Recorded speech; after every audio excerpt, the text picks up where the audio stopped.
everyone. For today's Halloween video, rather than make a card, I am participating in MFT's creative challenge, which is to make Halloween home decor, and I decided to make a Happy Halloween banner. I had wanted to make this last year and never got the time, so I thought this year would be the perfect opportunity to make this. So I die cut some black licorice cardstock with MFT's high-rise alphabet to spell out the word Halloween.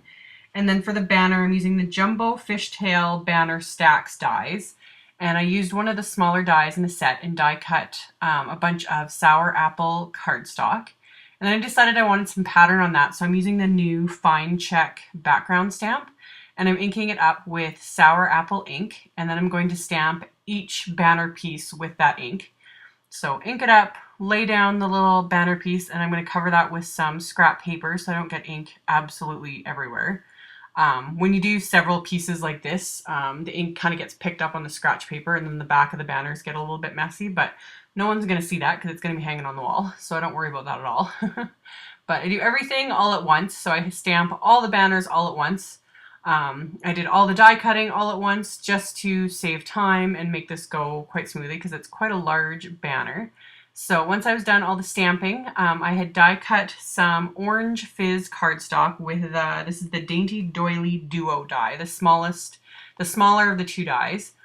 And then I took the same color of ink, the orange fizz dye ink, and sponged all the edges just to give it a little extra something. It just gives it some extra depth and only took a couple minutes to do. And I just liked how it just gave it something so that everything, since I was doing pretty much all die cutting other than the that background stamp, I'm not doing any stamping on this banner. So I like to add just a little extra something that's quick and easy, and the ink dries quickly so I don't have to worry about it. So once I did that, I die cut some grape jelly cardstock with the dripping goo edge die. And then this happy is from the Accent It Celebrate set. Like I said, I did a ton of die cutting for this. So I die cut that from some black cardstock, and I wanted to add it to the very first banner because I didn't want the whole banner to say like Happy Halloween like spelled out separately, because one, it would be like 5 feet long and it would just look silly. So I thought that this way I can have it still say Happy Halloween and not take up quite as much space. So, and it gives it just a little extra something. So I adhered the happy along the top of the first banner, and then I decided I wanted the doilies to go on and then the dripping goo edge to go over that, just so that it would stand out a little bit more. So adhere the doily and then ran another line of adhesive along the top to adhere this dripping goo edge. And then I'm going to flip it over and just trim off the part that hangs over. And I had done some figuring out beforehand. With the dripping goo edge, I was able to get 2 banners per die cut. So I knew I only had to run it through 5 times to have enough to cover. I'm doing basically 9 die cuts because there's 9 letters in the word Halloween. And then for this first one, I'm going to adhere the H, and then I just do this over and over again without the happy, obviously. But just adhere the doily, adhere the dripping goo edge, trim it off, and then adhere the next letters. So really simple, just basically kind of mass producing philosophy. Just do everything all in one step to make it go smoothly. And then the last letter E, I wanted to add another embellishment, so I've got my spooky scene dynamics, and I die cut the large tree. I wasn't going to use this at first, I was going to use just the little elements, but I thought the tree would add something really cool. So I adhered the doily and the dripping goo edge. I was going to put the tree kind of behind everything, but then I thought I wanted it to stand out some more, so I adhered that first, and then I put the tree over top. And I just loved the look it kind of gave to all of this. So use the same, my Tombow Mono Multi adhesive, adhere that down, and then I'm going to adhere the letter E over that.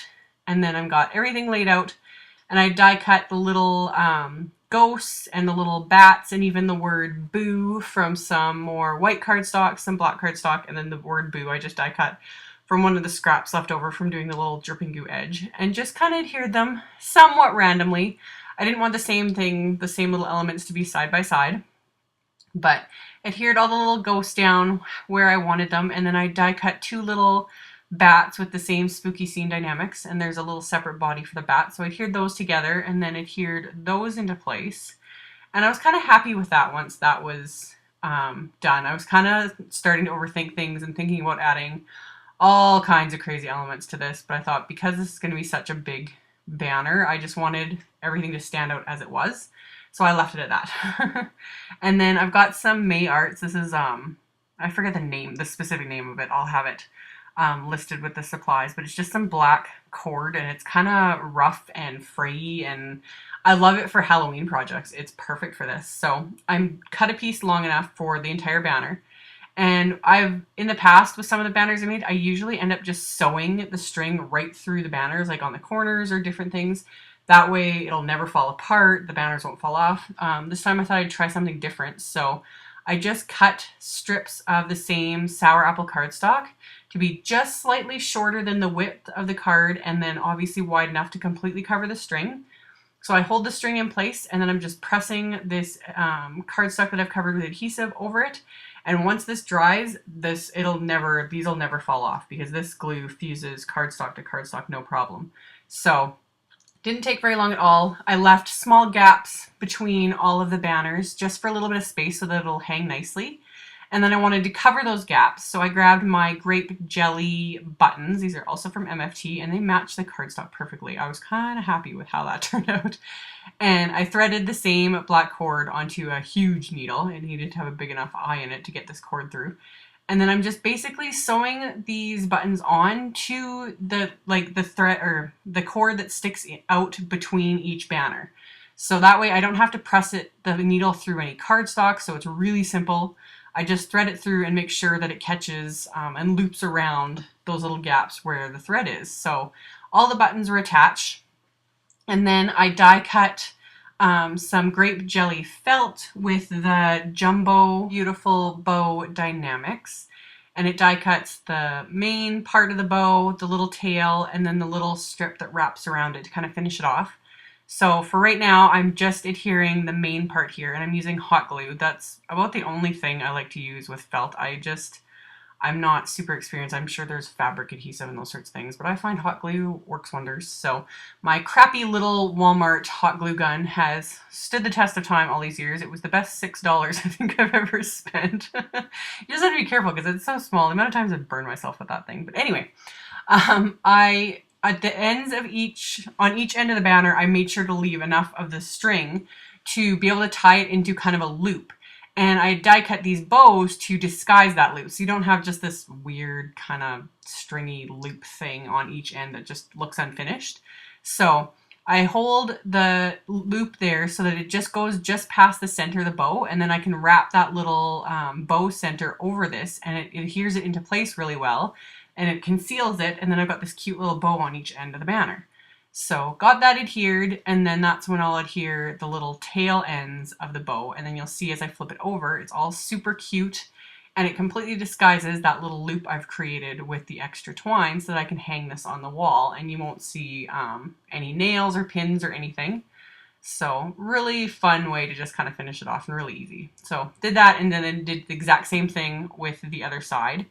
So just adhered my little tied loop to the back of the bow, and then wrap that little ribbon center, die cut ribbon center over that, and adhere that into place. And then I'm going to grab the tails again and adhere that, and that's all there was to it. So it was really hard to show the whole banner on camera. I zoomed out on my little tripod here as far as I could, and it covers like my whole craft mat here. But it kind of gives you an idea. And then I've got a few pictures here at the end just showing, I decided to hang it. I've got this funny little like metal owl wall hanging in our entryway. And this just fit on each end of it. So I didn't even have to like put holes in the wall or anything. So you can see here the finished result. And as always, there will be links below to my blog post and links to all the supplies used. So make sure to check those out if you're interested, and I will see you guys in the next video. Bye.